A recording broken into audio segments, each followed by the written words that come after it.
কেমন আছো সবাই? আশা করছি সবাই খুব ভালো আছো। তোমরা তো জানোই কয়েকদিন আগেই আমি বাড়ি গিয়েছিলাম, তো মায়ের শাড়িটারি কিনেছি। তোমরা তো এই ব্লগটা দেখেইছো নিশ্চয়ই, না দেখে থাকলে অবশ্যই দেখে নিও। কিন্তু তো আসার আগের দিনকে আমি অভি আর গোলু মিলে একটু চা আড্ডা ক্যাফেতে দিয়েছিলাম। ওই যে লেখা আছে 1 কাপ চাই আমি তোমাকে চাই, বাট আমি এই মুহূর্তে চা চাইছি না, কারণ অভি আর গোলুর পাল্লায় পড়ে ফিশ ফ্রাই, জল ফুচকা, দই ফুচকা খাওয়ার পর আমার পেটে আর একটুও জায়গায় ছিল না।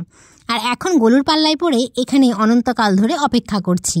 কিসের জন্য সেটা তোমরা একটু পরেই জানতে পারবে। তো অপেক্ষা করার পর অভিকেও একটু বললাম হ্যালো হাই করতে, আর একটু ভিডিও করে নিলাম। আর সঙ্গে সঙ্গে একটু ফটোশ্যুট না করলে কি হয়, সেটাও করে নিলাম। কি আর করা যাবে, অপেক্ষা আর অপেক্ষা।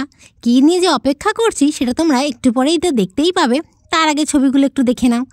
তো যাই হোক, গোলু এতক্ষণে আগেই অর্ডার দিয়েছিল 1 কাপ চা, সেটাও প্রায় শেষের দিকে। কিন্তু আমরা যে জিনিসটা অর্ডার দিয়েছি সেটা আসার নাম নেই।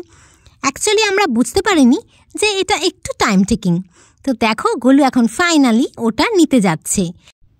ওই যে দেখো আসছি, এটার নাম হচ্ছে কুলহার মোমো। আরে ওই যে আগেকার দিনে দিত না মাটির খুঁড়িতে জল, ওটার মধ্যেই 4-5টি মোমো দিয়ে একেবারে চিজ, সুইট কর্ন, এই সমস্ত সবজি টবজি দিয়ে দারুণ একটা প্রিপারেশন, দুর্দান্ত লেগেছিল খেতে।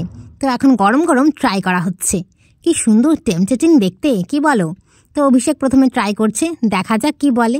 আমার তো দেখে ভীষণ ভালো লাগলো, তো দেখবো একটু খেয়ে কেমন হয়। বেশি খাবো না বাবা, আমার পেটে একটুও জায়গা নেই, এত গরম যে খাওয়াই যাচ্ছিল না। তো ফাইনালি এবার অভিষেক একটু ট্রাই করছে। আর গোলুর তো আনন্দের খুশির সীমানা নেই, কারণ ও এই সমস্ত উল্টোপাল্টা খেতে খুবই ভালোবাসে। এই দেখো চিজ খেয়ে নিল।